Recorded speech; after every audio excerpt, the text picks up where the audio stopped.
بتدور أحداث فيلمنا في كولومبيا، وموظفي شركة بيلكو داخلين فبيلاقوا إن في أمن جديد استلم التفتيش وبدأ يفتش كل فرد فيهم، وهما مستغربين إن دول اللي جم وإمتى جم أصلا. بعدين الموظفين بيستلموا شغلهم عادي وبيبدأ يومهم. بعدين في واحد من الموظفين اسمه مايك شاف واحد من الحراس الجداد وهما بيدخلوا أوضة جنب مبنى الشركة، ولما سأل فرد الأمن القديم قال إن هو ما يعرفش حاجة، وإن هما لما كانوا مستلمين حراسة الشركة ما كانوش بيدخلوا الأوضة دي أساسا. بعدين فجأة بيلاقوا إن في حد بيكلمهم في الميكروفون، وبيعرفوا إن هما دلوقتي 80 شخص موجودين في الشركة، وبعد شوية في منهم كذا واحد هيموت، ولازم يسمعوا كلامه ويتبعوا تعليماته وينفذوا مجموعة مهام هو هيديها لهم. أولها إن هم يقتلوا 2 موظفين خلال نص ساعة. طبعا هم مستغربين ومش فاهمين أي حاجة من اللي بتحصل، فحاولوا يتصلوا بالشرطة بس تليفوناتهم ما فيهاش شبكة. مايك طلب منهم إن هم يخلوا الدور كله تحسبا إن ممكن الموضوع يكون بجد ومش هزار. باقي الموظفين ما كانوش مصدقين وكانوا واخدين الموضوع هزار، بس فجأة لقيوا ان ابواب وشبابيك الشركة بتتقفل عليهم، فبدأوا يحسوا بالخطر. مجموعة منهم طلعت على السطح علشان يحاولوا يطلبوا المساعدة من اي حد ماشي في الشارع او حتى يقدروا يتواصلوا مع الشرطة. مايك قال لهم ان هو شاف واحد من الحراس الجداد دخل في أوضة جنب الشركة، وهو معتقد ان هم مستخبيين هناك، واقترح عليهم ان هم يحاولوا يوصلوا للأوضة دي، بس باري ما سمعلوش وطلب منه ان هو يفضل هادي. الموظفين التانيين طلعوا على السطح فشافوا واحد من الحراس الجداد واقفين في الأوضة جنب الشركة، فضلوا ينادوا عليه ويطلبوا منه المساعدة بس هو ما عبرهمش. بعدين وهم واقفين بيتكلموا زميلهم اتضرب بالرصاص، وهو كان أول ضحية في الشركة. بعدين الموظفين اللي تحت كانوا واقفين بيفكروا في حل، راح واحد اتضرب معاهم بالرصاص، وكل اللي بيتضرب بالرصاص بيحس ان راسه وجعاه قبلها على طول. بعدين بدأوا يجروا وهم خايفين، وطول ما هم بيجروا كان بيتضرب عليهم رصاص وبيتقتلوا. لما الوضع هدي راحوا يشوفوا واحد من المقتولين واكتشفوا ان هو مش مضروب بالرصاص، دي راسهم نفسها منفجرة. مايك قال لهم يمكن الشريحة اللي هم حطوها لهم اول ما استلموا الشغل في الشركة هي اللي عملت فيهم كده، وربط كلامه بكده ان النهاردة الحكومة الكولومبية مشت كل الموظفين الكولومبيين من الشركة، وسابوا بس الموظفين الامريكان اللي هم عددهم 80 شخص موجودين بس النهاردة، واتأكدوا ان هي عملية مدبرة عليهم. بعدين مايك حب ان هو ينقذ نفسه فراح خد مشرط ودخل الحمام علشان يفتح راسه من ورا ويطلع الشريحة، ولما فتح راسه كانوا مراقبين كل مكان وكانوا بيكلموه في الميكروفون وطلبوا منه يسيب السكينة يا اما هيفجروا راسه. هو ما سمعش كلامهم واصر ان هو يطلع الشريحة، فهم ادوله وقت لو ما سابش السكينة قبلها هيفجروا راسه. وبدأ العد التنازلي، وفعلا ساب السكينة قبل ما يقدر يطلع الشريحة. بعدين مدير الشركة طلب من الأمن إن هو يديله مفتاح مخزن الأسلحة، بس الأمن رفض وخاف لا يعمل بيها حاجة، فرفض يديله المفتاح. بعدين كلموهم تاني في الميكروفون وحذروهم إن هما لو حاولوا يقفلوا كاميرات المراقبة أو يشيلوا الشريحة اللي موجودة في دماغهم هيقتلوهم على طول، وعرفوهم إن هما دلوقتي 76 واحد، وطلبوا منهم في خلال ساعتين يموتوا 30 شخص بأي طريقة هم عايزينها، ولو ما قتلوهمش وسمعوا الكلام هم هيقتلوا 60 شخص من اللي موجودين في الشركة. بدأوا يخافوا ودخلوا المطبخ وخدوا أسلحة وأي حاجة يقدروا يدافعوا بيها عن نفسهم. بعدين الموظفين بدأوا يتخانقوا مع بعض ويحاولوا يدوروا على أي حل يخرجهم من اللي هم فيه.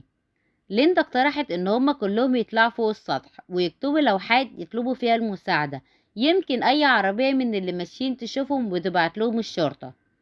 المدير ما كانتش عاجباه الفكرة، وكان افضل له ان هو يقتل 30 شخص علشان هو يعيش، وحاول يقنع تيري زميلهم علشان هما الاتنين يقتلوا زمايلهم. بس تيري الاول كان رافض وما كانش عايز يقتل حد من زمايله، هو اقنعه ان هو عنده اطفال ولازم يعيش عشانهم، فوافق على طول. بعدين راحوا يفتحوا مخزن الاسلحة، بس مايك وفرد الامن ما كانوش راضيين عن الفكرة وكانوا حاسين ان في مصيبة اكبر من دي هتحصل، فقدروا يوقفوهم وما يخلوهمش ان هم يفتحوا مخزن الاسلحة. بعدين طلعوا السطح يعلقوا اللوحات، بس اتضرب عليهم رصاص ومعرفوش يعلقوا حاجة، وحذروهم ان هما لو علقوا لوحات تاني هيفجروا راسهم. فده خلاهم ييأسوا ونزلوا. وهم نازلين لقيوا المدير وضرب مايك على دماغه وطلب من ايفن اللي هو فرد الامن مفتاح مخزن الاسلحة. ولما رفض تاني ان هو يديهوله ورمى المفتاح تحت، ضربوا بالسكينة وخدوا مفتاح المخزن وخدوا الأسلحة وراحوا لزمايلهم وبدأوا يتحكموا فيهم. بعدين وقفوا اللي عندهم أطفال على جنب، والعواجيز اللي معدين سن 60 سنة وقفوهم على الجنب التاني، وبدأوا يختاروا الناس عشوائية وياخدوهم وبدأ يضربوا عليهم رصاص. مايك طلب من تيري صاحبه ان هو يديله المسدس وهو يعرف يتصرف، بس تيري ما طلعش الصاحب الجدع وفتن عليه وقال للمدير ان هو عايزه يديله المسدس. فالمدير طلب منه ان هو يقتل مايك، بس ملحقش علشان في الوقت ده في موظفة اسمها داني كانت مستخبية في البدروم تحت. ولما طلعت ولقيتهم ان هما بيقتلوا زمايلها، نزلت وفصلت الكهرباء. واول ما النور قطع الكل قام وهربوا، واللي معاهم الاسلحة بدأوا يضربوا عليهم رصاص عشوائي.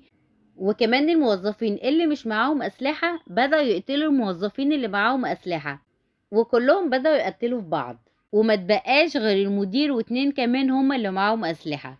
بعدين كلموهم تاني في الميكروفون وقالوا لهم ان هما قتلوا 29 شخص وفاضل واحد بس، لو ما قتلوهوش في خلال 120 ثانية هيقتلوا هما 30 واحد كمان. الكل بدأ يخاف ويستخبى، واللي معاهم الأسلحة ماشيين يدوروا على أي حد يقتلوه.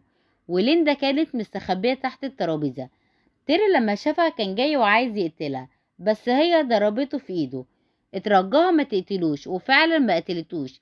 فكلموهم تاني في الميكروفون وقالوا لهم ان هو كان ناقص جثة واحدة بس، وكان المفروض يقتلوها في 120 ثانية، بس هم فشلوا في المهمة دي. علشان كده هم قرروا ان هم يقتلوا كل الموظفين اللي متبقيين عايشين في الشركة اللي عددهم 31 موظف.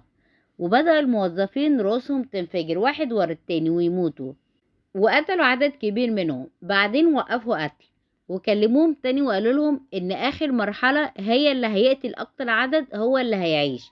فبدأ كل واحد من اللي معاه اسلحة عايز يقتل اكتر عدد من الناس علشان هو اللي يعيش، واللي اتبقى منه استخبى من اللي معاه أسلحة.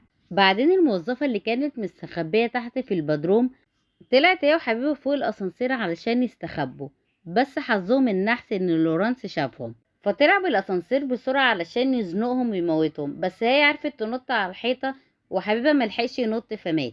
بعدين هي قدرت تنط في الأسانسير وتخرج منه، بس حظها النحس أول ما الباب اتفتح خدت رصاصها واتقتلت.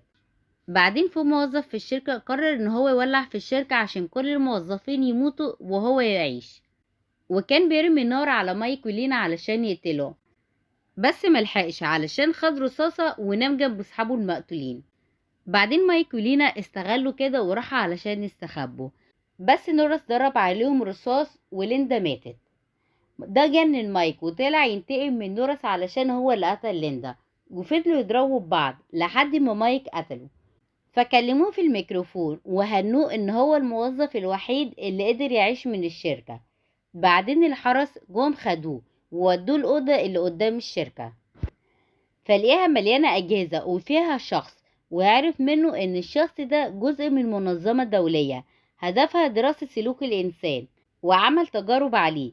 بعدين بدأوا يسألوه شوية أسئلة بس هو مرضيش يجاوبهم ولا على أي سؤال. بعدين عرفوا ان هو خد المتفجرات اللي كانت في دماغ زمايله وحطهم للحرس اللي هم كانوا بياخدوه، وجري بسرعة شغل الأجهزة فالحرس انفجروا. بعدين خد سلاح منهم وقتل الباقي، وقتل كمان القائد بتاعهم.